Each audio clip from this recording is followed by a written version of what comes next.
Mañanas en Libertad, con Luis del Pino.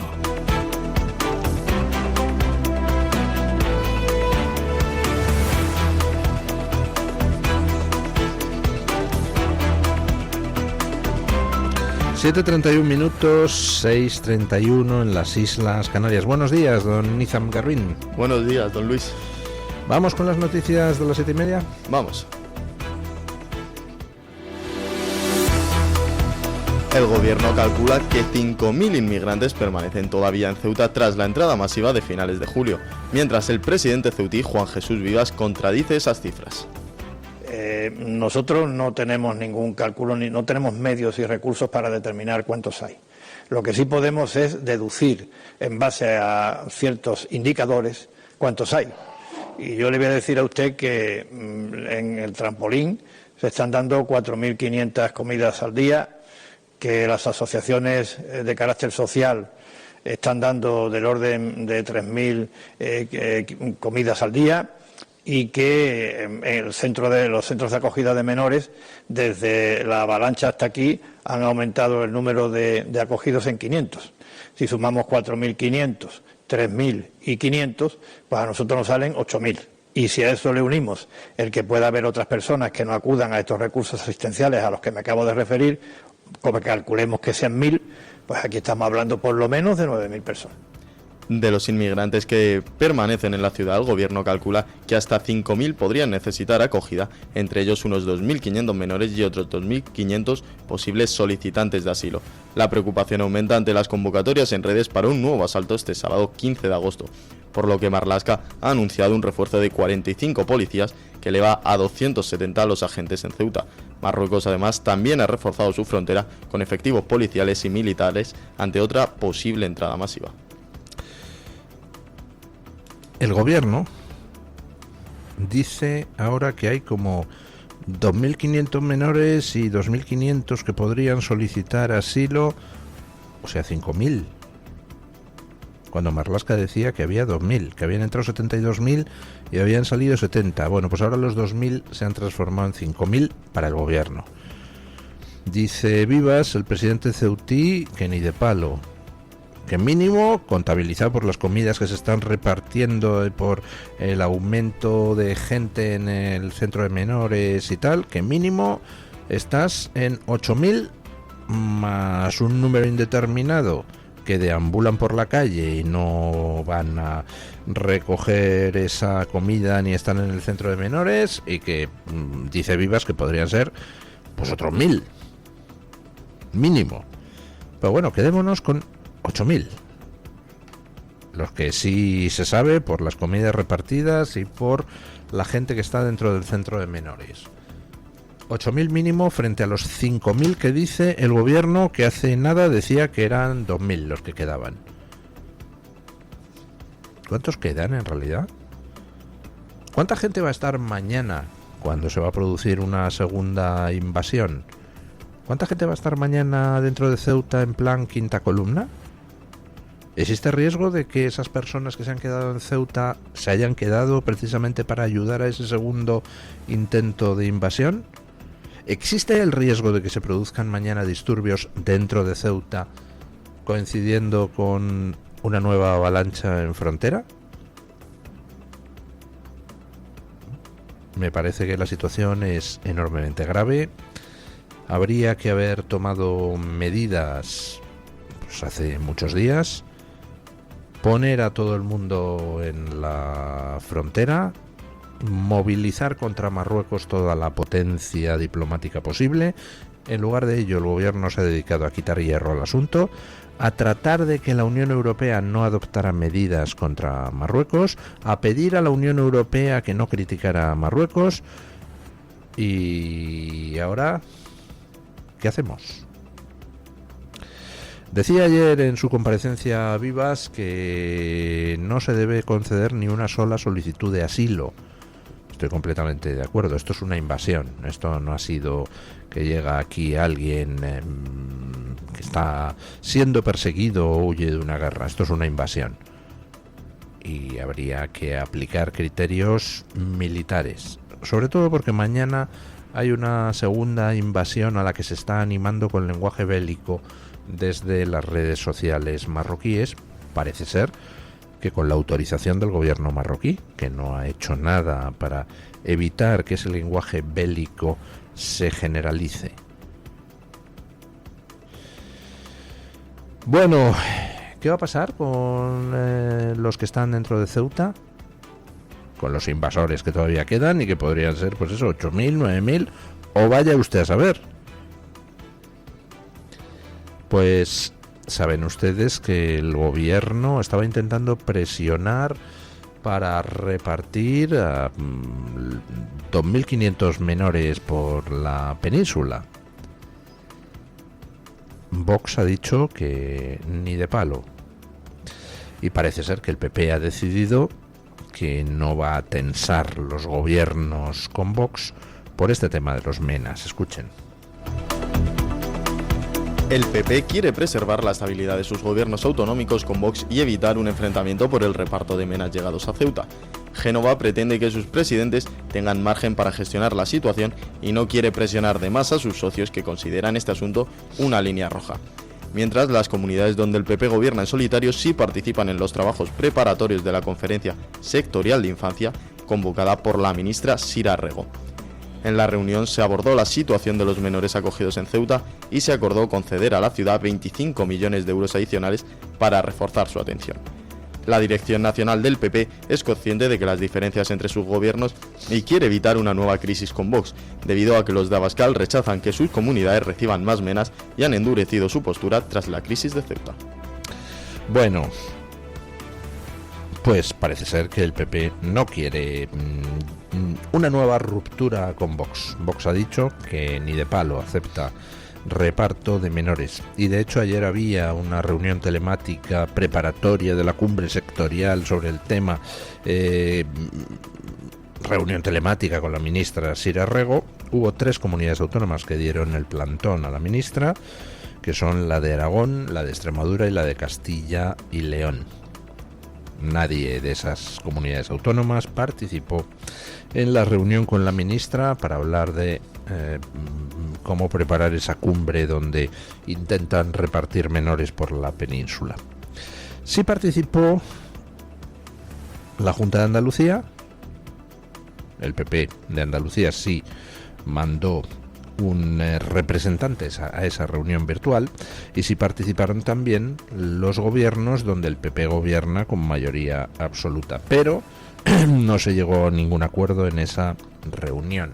Y parece ser que pues desde Génova están intentando que ningún gobierno autonómico de los que el PP tiene en solitario pues entre en el juego del reparto que quiere el gobierno, para así no crear diferencias con los gobiernos compartidos con Vox. Bueno, eso es una explicación, la explicación que he visto hoy en un medio de comunicación. No sé si era Voz Populi o OK Diario, Don Izan, el medio que traía esta noticia. Pues no me acuerdo, deja un segundo, bueno, te lo miro si quieres. Es igual. El caso es que se presenta como que el PP pues no quiere provocar una ruptura. Yo creo que la cosa va más allá. El PP es consciente de que cualquier cesión al gobierno en el tema de reparto de menores le va a pasar una factura electoral terrible. La gente está muy harta. La gente ya no admite las coartadas humanitarias. Lo del tema, ay, es que pobrecitos vienen aquí. Pues a los pobrecitos que los meta Mohamed VI en su palacio y los alimente a su costa. La gente ya no traga con esa basura sentimentaloide. La gente quiere soluciones y no está dispuesta a que nos llenen España de más menores marroquíes, que bastantes tenemos y bastantes problemas están causando. Así que el PP, yo creo que simplemente es consciente de que de cara a las encuestas no le iba a beneficiar mucho, y por tanto, independientemente de que tenga gobiernos con Vox, supongo yo que no va a entrar al juego del Partido Socialista. Por otro lado, hemos asistido estos días al intercambio de mensajes entre Marruecos y el gobierno español, con Marruecos diciendo, oiga, no, devuélvanme los menores, y el gobierno español pues lanzando mensajes contradictorios, donde por un lado parece que los quiere repartir a la península, por otro lado dice que los va a devolver a Marruecos. Yo creo que hasta el propio Partido Socialista es consciente del coste inmenso que va a tener para él el tratar de repartir a más marroquíes por la península. Estamos todos ya hasta el gorro de repartos de marroquíes por la península, de que no haya ningún tipo de filtro, es decir, lo mismo te mandan a marroquí, porque no representa ningún problema, que muy posiblemente sean la mayoría, que te mandan a un psicópata recién salido de la cárcel de Marruecos en alguno de los indultos de Mohamed VI. Y pues ya estamos todos bastante hartos, incluidos los votantes del Partido Socialista. Estamos todos, pues hombre, deseando que se empiece de una vez a defender nuestra frontera. Ayer nuestros aviones, los aviones españoles, pues tuvieron que despegar para una misión de defensa de la frontera. La lástima es que era de la frontera de Rumanía, escuchen. 2 caza F-18 españoles desplegados con la OTAN en Rumanía despegaron ayer tras detectarse un dron no identificado cerca de la frontera con Ucrania. El radar del Ministerio de Defensa rumano detectó el aparato y activó la alerta en la zona. El dron llegó a entrar en el espacio aéreo rumano cerca de Chiliaveche y permaneció allí durante unos 12 minutos antes de regresar hacia Ucrania. Durante la alerta, las autoridades enviaron mensajes a los vecinos del condado de Tulcea para que permanecieran en sus viviendas y extremaran la precaución. Se trata de la tercera alerta registrada ese día en Rumanía, debido a que comparte unos 650 kilómetros de frontera con Ucrania y ha subido varias incursiones en su espacio aéreo desde el inicio de la guerra. Bueno, estos son episodios que se reproducen periódicamente. Ya ha habido alguna fricción fronteriza con los estados bálticos, alguna fricción entre Ucrania y los estados bálticos, porque el trayecto que siguen los drones ucranianos hacia San Petersburgo, pues parece que no tienen demasiado respeto por el espacio aéreo de los países bálticos. Entonces pues ya ha habido alguna protesta diplomática. Lo de ayer en Rumanía pues puede ser un dron ucraniano que haya violado la frontera rumana, o puede ser un dron ruso que haya llegado hasta allí, no lo sé, no sé qué es lo que será, pero de vez en cuando hay este tipo de incidentes que por supuesto exigen una respuesta, y entonces se movilizan medios aéreos, y entre los medios aéreos que se movilizaron ayer pues estaban 2 cazas españoles. ¿Qué narices hacemos protegiendo la frontera de los países bálticos o de Rumanía mientras nuestra propia frontera es asaltada? A mí no me parece mal que contribuyamos con nuestros medios militares a la defensa que la OTAN hace de las fronteras de la OTAN. Pero hombre, no me parece mal siempre y cuando tengamos los recursos suficientes para defender nuestras propias fronteras. Sinceramente, la frontera de Rumanía comparada con la de España me importa un soberano bledo. Como si quieren mandar allí 700.000 drones. Si tengo mi territorio nacional suficientemente bien protegido, pues entonces de lo que me sobra mando a Rumanía para ayudar al socio rumano en la OTAN. Pero ¿cómo es esto de que tengamos medios en el este de Europa mientras aquí Marruecos nos manda oleadas de invasores? No sé, ¿no estarían mejor los cazas protegiendo a España en la frontera sur? Bueno, a veces la gente tiene la sensación de que votar sirve para poco, ¿verdad? Porque las cosas no cambian. Afortunadamente, hasta está cambiando esa percepción. Por ejemplo, hemos visto cómo votar en Argentina ha servido para cambiar las cosas y cambiarlas mucho.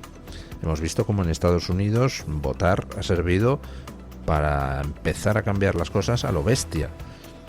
Y aquí en España, pues miren, también están cambiando cosas.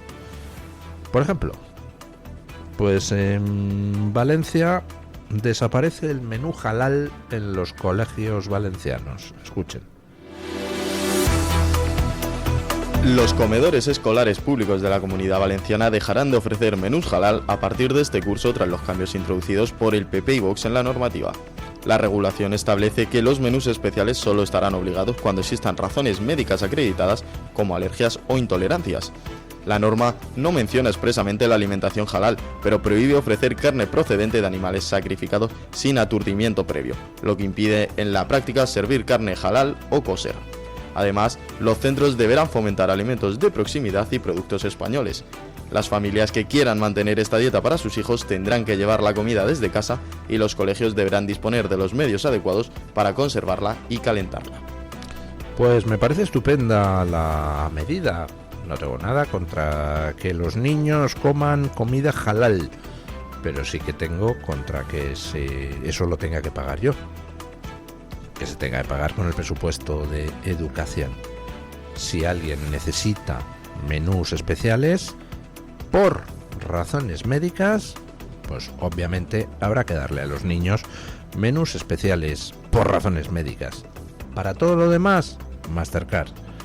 Es decir, si un padre quiere comida especial por Cuaresma o por que es judío y necesita que la carne sea kosher, o porque es musulmán y entonces la comida tiene que ser halal, pues todo eso que se lo paguen los papás. Se va con su tartera y eso sí, en los colegios habrá microondas y nevera para guardar esas comidas especiales que los niños lleven por razones no médicas.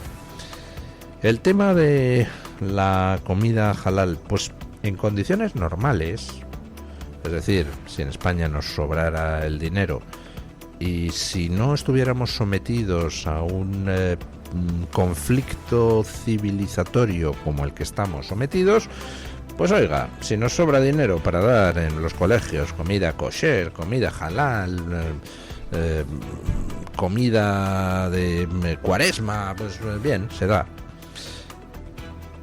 Comida de Cuaresma, pues miren, como España es un país donde constitucionalmente se reconoce el trato especial que tiene que tener la Iglesia católica, porque fundamentalmente es la iglesia de la mayoría amplia de los habitantes de este país, pues miren, eso lo podemos meter. Ahora, otras cosas, comida halal, comida kosher, comida, pues yo qué sé, de la iglesia del espagueti volador, no me lo estoy inventando. En Suiza un tío declaró en el registro civil que era de la iglesia del espagueti volador. Bueno, pues todo eso que lo pague la familia que quiera hacerlo. Y si no, pues yo qué sé, que vuelvan a algún país donde los colegios públicos sean todos halal. El problema que tiene este tipo de cosas es que te meten la comida halal y el paso siguiente es decir que es que, claro, no se puede usar cerdo en la dieta de los demás niños porque es que molesta a los alumnos musulmanes. Eso ya está pasando en algunos sitios. Bueno, pues todo eso fuera. Se acabó. Estamos en España, estamos en un país que no es musulmán.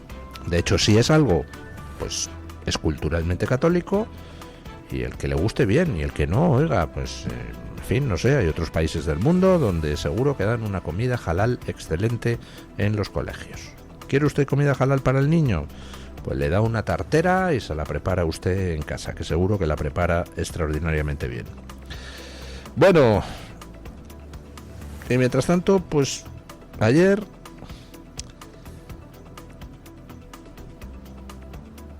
se conmemoraba el aniversario de ese asesino llamado Fidel Castro. Y salía un informe de cómo está la situación en Cuba después de tantos años 70 de socialismo. 94% de los cubanos vive en la extrema pobreza. Escuchen. El 94% de los cubanos vive en situación de pobreza extrema, según el 9º informe del Observatorio Cubano de Derechos Humanos. El estudio recoge que 1.318 entrevistas realizadas entre junio y julio en las 15 provincias del país aseguran que 8 de cada 10 cubanos han tenido que saltarse al menos una comida diaria en los últimos 6 meses por falta de dinero o de alimentos. La crisis también afecta a la vivienda y a los servicios públicos. El 47% de las casas necesita reparaciones, mientras que un 7% está en riesgo de derrumbe. Los apagones son el principal problema para el 70% de los encuestados, seguidos de la crisis alimentaria y el coste de la vida. El informe refleja también un rechazo mayoritario a la gestión del régimen de Miguel Díaz-Canel y Manuel Marrero Cruz, debido a que el 95% de los encuestados desaprueba su gestión económica y social. Bueno, Cuba es un régimen tambaleante, es un régimen al que le quedan pues semanas o meses. No puede sobrevivir. Ha estado sobreviviendo durante muchísimos decenios con la ayuda que llegaba desde la Unión Soviética. Tras la caída del muro, pues la cosa se complicó. Ya no llegaba ese dinero, ya no llegaba tanto dinero. Pero sustituyeron las ayudas soviéticas por ayudas de corte bolivariano. Lograron que desde el resto de Iberoamérica fluyera ayuda hacia Cuba, a cambio de exportar personal que ayudaba a determinados regímenes asquerosos a mantenerse en el poder. Por ejemplo, Venezuela suministraba a Cuba petróleo gratis o prácticamente gratis, a cambio de que Cuba pusiera 30.000 soldados en Venezuela, que son los que han contribuido a mantener al ejército venezolano al servicio del régimen torturador y criminal de Chávez y de Maduro. Pero ha caído Venezuela, ya no hay ingresos. México es ya un virreinato de Washington, ya no hay ayuda o no hay tanta ayuda desde allí. Brasil tampoco es que esté así como muy dispuesto a financiar él solo la dictadura cubana. China, pues China es alguien que, bueno, cuando va a los países no va precisamente para perder dinero, va para ganarlo. Y Cuba, pues ahí poco hay que rascar, porque el socialismo ha destruido todo en 70 años. Así que Cuba pues está en la más absoluta miseria. Ya estaba en la miseria hace 10 años, en la miseria para la gran mayoría de la población, pero ahora se está agravando. Ya la falta de luz es crónica, hay días donde prácticamente no hay luz ni una sola hora. La comida pues no sobra precisamente, y lo que ganan los cubanos pues está al nivel de lo que ganan los de Haití. Cuba es un régimen donde ya simplemente están negociando a ver cómo pueden salir de la cosa con Estados Unidos, están intentando ganar tiempo, están intentando ver qué pasa en las elecciones de medio mandato, a ver si consiguen resistir hasta entonces. Bueno, es un régimen que se desmorona, pero además es un ejemplo de lo que pasa cuando el socialismo se instaura en un país, que es que el país queda en la mismísima ruina. Cuba era un país, hombre, no el más rico del mundo, pero desde luego no era precisamente de los más pobres. Era un país avanzado. En Cuba había buenos hospitales antes de que los tuviera Estados Unidos. Los sindicatos cubanos funcionaban antes de que en Estados Unidos hubiera sindicatos dignos de tal nombre. Cuba encaró el siglo XX en una posición económica, pues hombre, bastante privilegiada si comparamos con otros lugares del propio continente americano, y no tenía nada que envidiar a la economía estadounidense a principios del siglo XX. Cuando llega la Revolución Cubana, hombre, en Cuba es verdad, había gente cuyo nivel de vida no era precisamente envidiable, pero desde luego vivían infinitamente mejor los pobres cubanos de la época que lo que viven ahora el 95% de los cubanos. El socialismo ha destruido Cuba sistemáticamente a lo largo de 70 años. Cuba no produce nada, Cuba no genera nada. La sanidad de Cuba, eso que dicen que, la sanidad de Cuba es una basura. Ahí hay medicinas y sanidad para los turistas que van, igual que hay restaurantes para los turistas que van. El resto de la gente, no tiene nada. Eso es el socialismo en acción. No siempre la iniciativa privada es la solución a todo. Por ejemplo, en el caso sanitario, son los sistemas públicos con cooperación privada los que funcionan.